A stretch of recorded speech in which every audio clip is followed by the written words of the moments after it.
नमस्कार, एनडीटीवी राजस्थान देख रहे हैं आप और मैं हूं आपके साथ शिवानी मिश्रा। बड़ी खबर आपको बता दें, जेजेएम घोटाले से जुड़ी बड़ी खबर है। रिटायर्ड आईएएस सुबोध अग्रवाल की हाईकोर्ट में याचिका। एसीबी की दर्ज एफआईआर को रद्द करने की मांग। सुबोध अग्रवाल ने एफआईआर रद्द करने की मांग की है। याचिका में जेजेएम घोटाले का जिक्र किया गया है।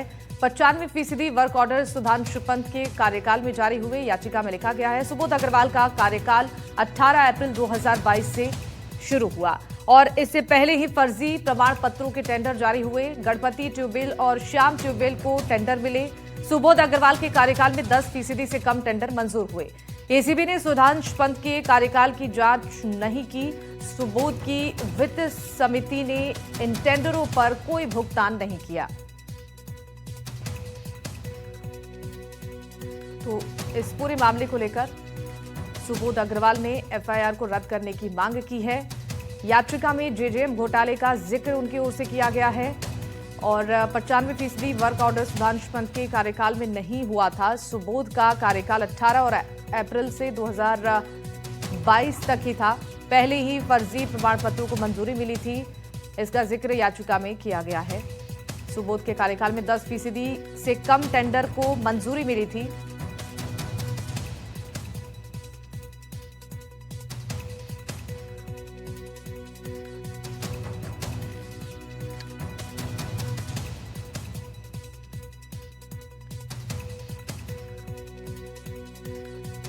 जल जीवन मिशन प्रधानमंत्री नरेंद्र मोदी की एक ऐसी महत्वाकांक्षी योजना जिसका लक्ष्य था राजस्थान के रेतीले धोरों और दूर दराज के ढाड़ियों में हर घर तक जल पहुंचाना। लेकिन जिस पाइप से पानी निकलना था वहां से भ्रष्टाचार की ऐसी धारा बही कि उसने पूरे प्रदेश को ही डुबा दिया।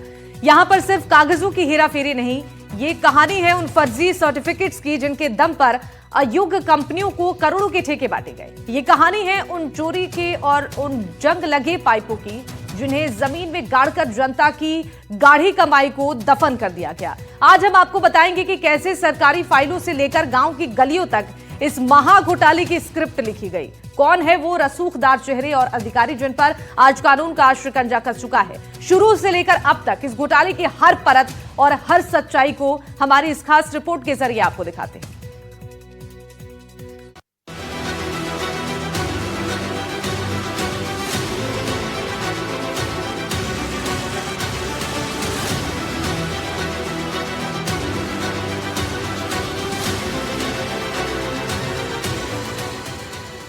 राजस्थान जल जीवन मिशन घोटाला,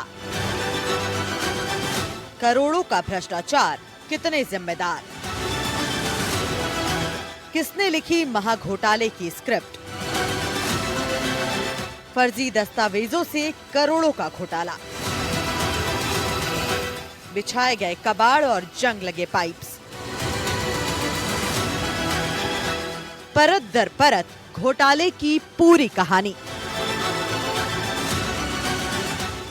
राजस्थान, जिसका नाम सुनते ही रेतीले धोरों की कल्पना अपने आप ही हो जाती है, जहां हमेशा से पानी की किल्लत रही है, जहां पानी की एक एक बूंद किसी अमृत से कम नहीं। सदियों से यहां की नियति रही है मीलों का पैदल सफर और सिर पर भारी मटके। इसी प्यास को जड़ से मिटाने के लिए साल 2019 में देश की सबसे बड़ी पेयजल योजना जल जीवन मिशन का आगाज हुआ।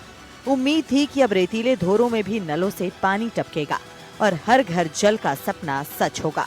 केंद्र सरकार ने खजाना खोल दिया, हजारों करोड़ रुपए का बजट जारी किया गया, लेकिन किसे पता था कि जनता के हलक तक पानी पहुंचाने की इस मुहिम के पीछे भ्रष्टाचार का ऐसा गंदा नाला बहेगा जो राजस्थान की साख को ही डुबो देगा। प्रगति के पथ पर दौड़ते राजस्थान के लिए सालों से पानी एक बड़ा सपना रहा है और वो पानी किसी अमृत से कम यहाँ के लोगों के लिए कभी नहीं होता। जल जीवन मिशन योजना का मकसद भी यही था कि राजस्थान के दूर दराज के वो इलाके जहाँ पर महिलाएं बरसों से दूर दराज के इलाकों में पानी का घड़ा मटका सर पर रख कर लाती थी, उनको इस परेशानी से निजात मिल सके, पानी का नल उनके घर तक आए। लेकिन जिस तरीके से रसूखदारों ने, जिस तरीके से सिस्टम के सुराखों ने इस बड़ी महत्वाकांक्षी योजना में ऐसे सुराख किए कि पानी की जगह भ्रष्टाचार की ऐसी धारा बह गई कि पूरा राजस्थान इस करप्शन में डूब गया। योजना में पाइपलाइन तो बिछी, लेकिन उसमें पानी नहीं बल्कि सफेद पोशों और रसूखदार इंजीनियरों का लालच दौड़ने लगा। जिस योजना को जीवन देना था उसे ही चंद लोगों ने लूट का जरिया बना लिया। घोटाले की शुरुआत हुई उन फाइलों से जहां नियम और कायदों की धज्जियां उड़ाई गईं। नियम था कि बड़े ठेके उन्हीं कंपनियों को मिलेंगे जिनके पास बड़े काम का अनुभव हो, लेकिन यहाँ खेल उल्टा था। गणपति और श्री श्याम ट्यूबवेल जैसी फर्मों के पास काम का अनुभव नहीं था, लेकिन पूरा खेल रचा गया। इन कंपनियों ने रेलवे की सार्वजनिक उपक्रम कंपनी इरकॉन के नाम से रातों रात जाली एक्सपीरियंस सर्टिफिकेट तैयार किए।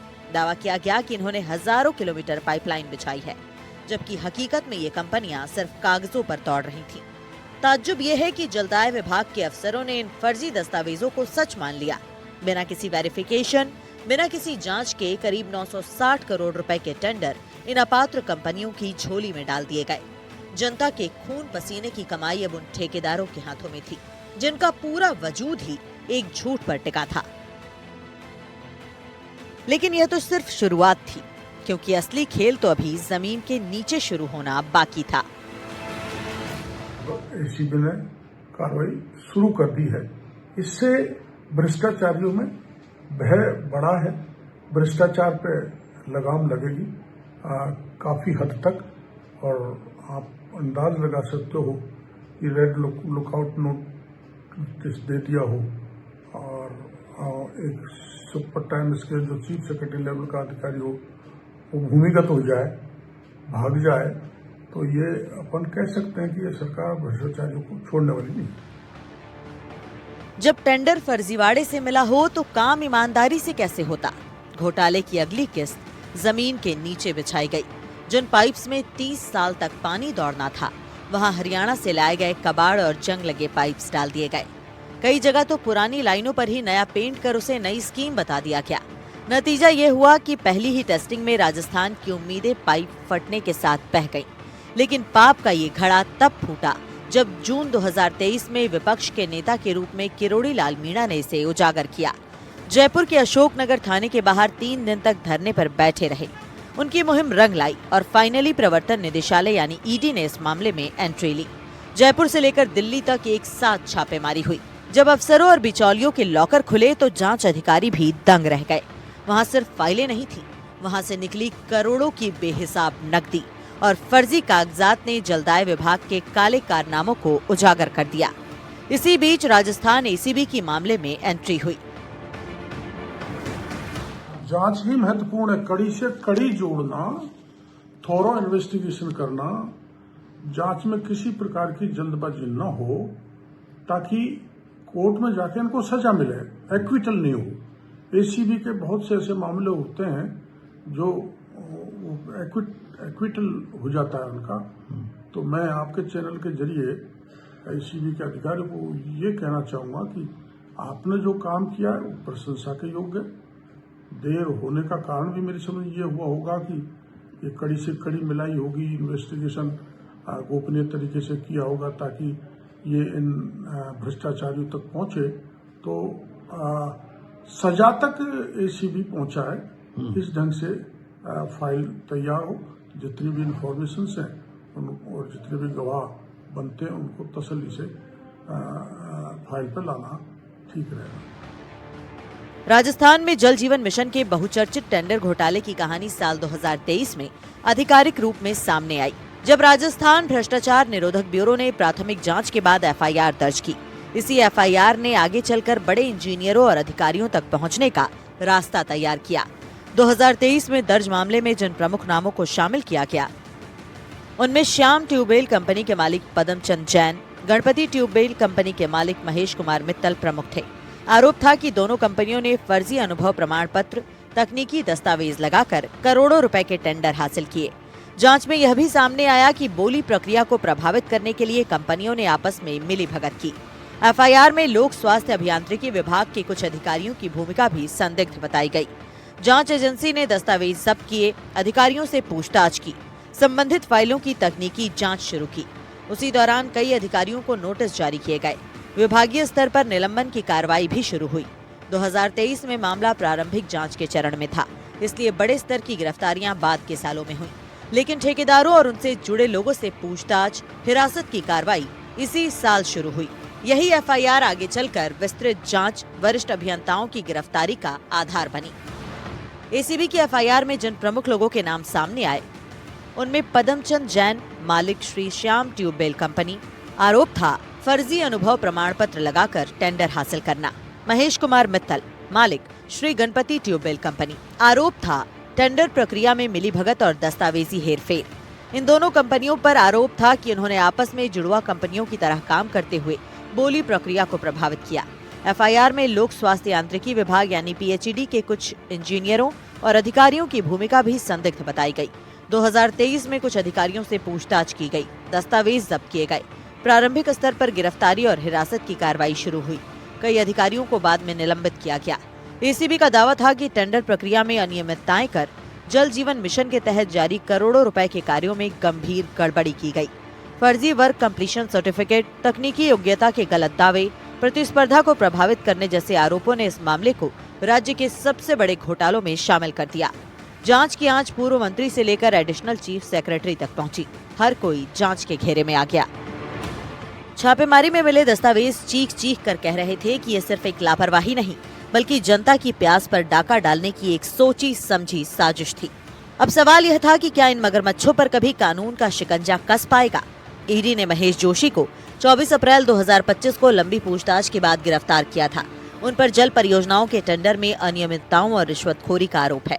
वो फिलहाल जमानत पर बाहर हैं। उन्हें दिसंबर 2025 में सुप्रीम कोर्ट से राहत मिली थी। जमानत की शर्तों के तहत उन्होंने अपना पासपोर्ट कोर्ट में सरेंडर कर दिया है। जनवरी 2026 में राजस्थान के राज्यपाल ने महेश जोशी के खिलाफ पीएमएलए के तहत मुकदमा चलाने की मंजूरी दे दी। ईडी ने जांच के दौरान महेश जोशी और उनके करीबियों की लगभग 47 करोड़ रुपए की चल अचल संपत्तियां कुर्क की हैं। जांच एजेंसी ने एक पूरक चार्जशीट पेश की है, जिसमें जोशी, उनके बेटे रोहित और दूसरे सहयोगियों पर भ्रष्टाचार का पैसा शेल कंपनियों में निवेश करने का आरोप लगाया गया है। इस मामले में राजस्थान की भ्रष्टाचार निरोधक ब्यूरो भी सक्रिय है। हाल ही में फरवरी 2026 में इस घोटाले से जुड़े कई दूसरे अधिकारियों को भी गिरफ्तार किया गया है। 18 जनवरी 2024 को पहली एफआईआर दर्ज की गई। 5 नवंबर 2024 को दूसरी एफआईआर में 22 नाम जोड़े गए। इन्हीं नामों में तत्कालीन जलदाय मंत्री महेश जोशी भी शामिल थे। जांच एजेंसियों के मुताबिक जयपुर की 2 firm Shri Ganpati tubewell company और श्री श्याम ट्यूबवेल कंपनी को टेंडर दिलाने में फर्जी कार्य पूर्णता प्रमाण पत्र इस्तेमाल किए गए। आरोप है कि ये प्रमाण पत्र इरकॉन इंटरनेशनल के नाम से जारी दिखाए गए। जांच में सामने आया कि कथित रूप से फर्जी ईमेल आईडी बनाकर सर्टिफिकेट तैयार किए गए और विभाग के सामने दिखाए गए। इन दस्तावेजों के आधार पर कंपनियों को पात्र घोषित किया गया और उन्हें लगभग 960 करोड़ रुपए के कार्य आवंटित हुए। एसीबी ने फरवरी 2026 को राजस्थान, दिल्ली, बिहार और झारखंड समेत 15 ठिकानों पर छापेमारी की। राजस्थान एसीबी की विशेष टीम ने कार्रवाई की। 9 वरिष्ठ अधिकारियों को गिरफ्तार किया गया। बाद में मुकेश पाठक को पकड़कर कुल गिरफ्तारियों की संख्या 10 हुई। गिरफ्तार अधिकारियों में विभागीय इंजीनियर और वरिष्ठ स्तर के अधिकारी शामिल हैं। इन अधिकारियों में 6 सेवारत और 3 सेवानिवृत्त थे। विशेष अदालत ने सभी को रिमांड पर भेजा। पूछताछ में डिजिटल रिकॉर्ड, ईमेल ट्रेल और भुगतान फाइलों की जांच की जा रही है। पूर्व अतिरिक्त मुख्य सचिव सुबोध अग्रवाल के खिलाफ लुकआउट सर्कुलर जारी हुआ। एसीबी की टीम जब उनके निवास पर पहुंची तो वो नहीं मिले। सरकार ने उनके खिलाफ अभियोजन स्वीकृति जारी कर दी है। वो मान चुके हैं और पहले ही माने हुए थे, मेरे से भी मिले थे। मैं ही नहीं हूँ, ये है, जहाँ तक मेरे को कहा था मैं ही नहीं हूँ, और भी हैं। तो इसका मतलब उन्होंने स्वीकार कर लिया कि मैं इसमें दोषी हूँ, तो इसलिए फरार हो गए। 960 करोड़ से 20,000 करोड़ तक का सियासी दावा किया गया। एसीबी की मौजूदा कार्रवाई 960 करोड़ रुपए के विशिष्ट टेंडर पर केंद्रित है, लेकिन यह दावा किया गया कि पूरी परियोजनाओं की जांच से अनियमितताओं का दायरा 20,000 करोड़ रुपए तक हो सकता है। इस आंकड़े की आधिकारिक पुष्टि अभी नहीं हुई है।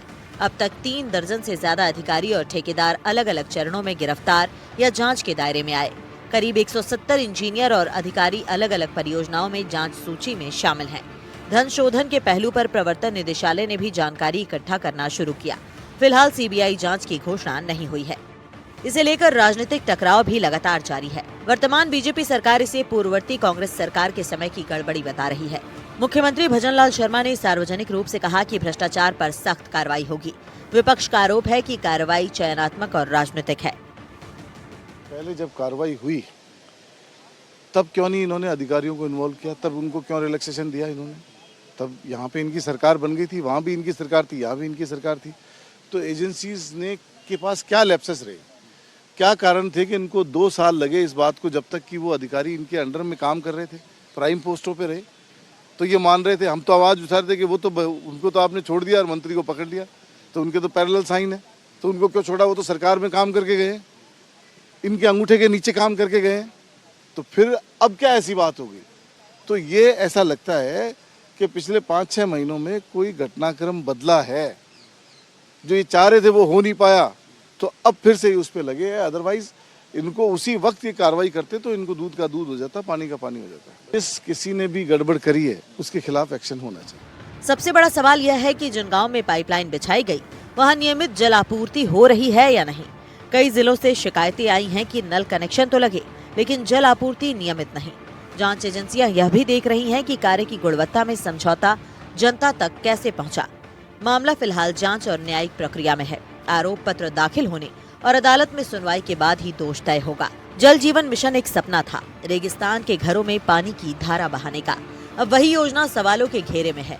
फर्जी प्रमाण पत्र, टेंडर में कथित हेरफेर, घटिया सामग्री के आरोप, वरिष्ठ अधिकारियों की गिरफ्तारी, पूर्व मंत्री और शीर्ष अफसरों तक जांच। कहानी अभी खत्म नहीं हुई है, जांच जारी है और अब नजर अदालत और दस्तावेजों, ईमेल और पैसों के लेन देन पर है।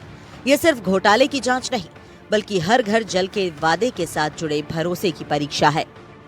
जल जीवन मिशन का जो घोटाले की बात की जा रही है, उसमें हम लोगों ने कभी भी प्रतिपक्ष की तरफ से जो भी, अगर मान लो सरकार के ध्यान में भ्रष्टाचार का मुद्दा आ रहा है, तो हमारा स्पष्ट मत है कि चाहे कोई भी कर्मचारी हो, कोई भी अधिकारी हो, कितना भी बड़ा अधिकारी हो, अगर कोई भ्रष्टाचार में लिप्त है तो उस पर सरकार को कार्रवाई करनी चाहिए। और कांग्रेस शासन में भ्रष्टाचार के जीरो टॉलरेंस की जो नीति थी, हम लोगों ने कानून बनाया और उस कानून के तहत हम लोगों ने कार्रवाई की। सरकार को भी कार्रवाई करनी चाहिए। मैं ये कहना चाहूँगा, इसमें बहुत स्लो प्रोसेस चल रहा है। और भी कई बड़े नाम हैं, और भी कई सीनियर IAS अधिकारी हैं, उन सब पे कार्रवाई होनी चाहिए। और हम इस चीज़ से चाहते हैं कि इसके अंदर अच्छे से कार्रवाई हो और कोई भी दोषी है वो बचना नहीं चाहिए। इस मामले को लेकर गृह राज्य मंत्री जवाहर सिंह बेढ़म का कहना है कि जल जीवन मिशन एक महत्वाकांक्षी योजना है जिसका उद्देश्य प्रदेश के प्यासे कंठों तक शुद्ध पेयजल पहुंचाना था।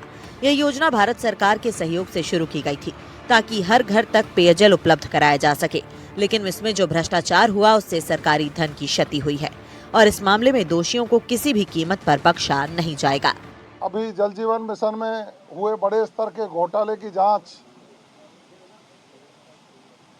हमारी भ्रष्टाचार निरोधक ब्यूरो ने की और उसमें बहुत अधिकारियों को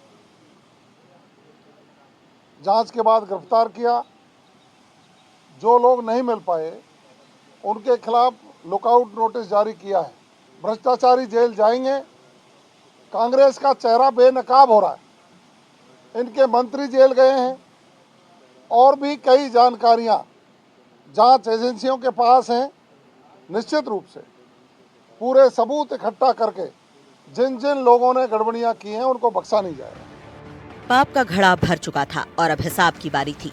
फरवरी 2026 की सुबह राजस्थान के प्रशासनिक गलियारों के लिए किसी कयामत से कम नहीं थी। ACB ने एक साथ धावा बोला और जलदाय विभाग के उन बड़े साहबों को उनके आलीशान बंगलों से खींचकर सलाखों के पीछे पहुंचा दिया जिन्होंने कागजों पर पानी बहाकर अपनी तिजोरियां भरी थीं। वर्तमान में राजस्थान के पूर्व एडिशनल चीफ सेक्रेटरी से लेकर कई रसूखदार नाम या तो सलाखों के पीछे हैं या फिर कानून से बचकर भाग रहे हैं। सरकारी फाइलों में कार्रवाई जारी है, गिरफ्तारियों का दौर चल रहा है, लेकिन उन लाखों ग्रामीण परिवारों का क्या जिनकी उम्मीदों को इन जंग लगे पाइपों ने निगल लिया। आज भी राजस्थान के कई गाँव में पाइप तो पहुँचे हैं लेकिन पानी नहीं। करोड़ों की ये योजना भ्रष्टाचार की ऐसी भेंट चढ़ी कि अब इसे फिर से पटरी पर लाना एक बड़ी चुनौती बन गया है। जल जीवन मिशन का यह घोटाला सिर्फ पैसों की हेराफेरी नहीं है बल्कि राजस्थान की उस प्यासी जनता के साथ विश्वासघात है जिसने हर घर जल के वादे पर भरोसा किया था। अब देखना यह है कि क्या जेल गए इन चेहरों से उस लूट की वसूली हो पाएगी या फिर जनता की प्यास इसी तरह फाइलों और जांचों के बीच दम तोड़ती रहेगी। जल जीवन मिशन की यह कड़वी सच्चाई बताती है कि जब नीयत में खोट हो तो सबसे बेहतरीन योजनाएं भी भ्रष्टाचार की बलि चढ़ जाती हैं। उम्मीद है कि इस कार्रवाई के बाद राजस्थान के हक का पानी उन तक सही मायने में पहुंच पाएगा। जल जीवन मिशन केवल करोड़ों का घोटाला नहीं बल्कि राजस्थान की उस जनता की प्यास के साथ भी धोखा है जिसने सरकार पर हर घर जल नल के वादे पर एतबार किया। इस घोटाले में कई बड़े चेहरे जेल जा चुके हैं, कई जेल जाने की तैयारी में हैं, लेकिन जनता के उस एतबार का क्या, जनता के उस भरोसे का क्या ये भरोसा, ये साख फिर से लौटाई जा सकेगी? जो बड़े चेहरे जेल की सलाखों के पीछे जा रहे हैं उनसे इस नुकसान की भरपाई हो पाएगी? ये एक बड़ी अजीब विडंबना है कि योजना कितनी भी अच्छी क्यों ना हो, कामयाब क्यों ना हो, अगर नीयत खराब हो तो फिर वो भ्रष्टाचार की भेंट चढ़ ही जाती हैं। और राजस्थान में जल जीवन मिशन में ऐसा ही हुआ है। हालांकि देर से सही, लेकिन एसीबी की टीम अगर अब फिर से जागी है तो ये उम्मीद की जा सकती है कि इस एक्शन के साथ साथ सरकार लोगों के घरों तक पानी पहुंचाने की दिशा में भी बड़ा एक्शन लेगी।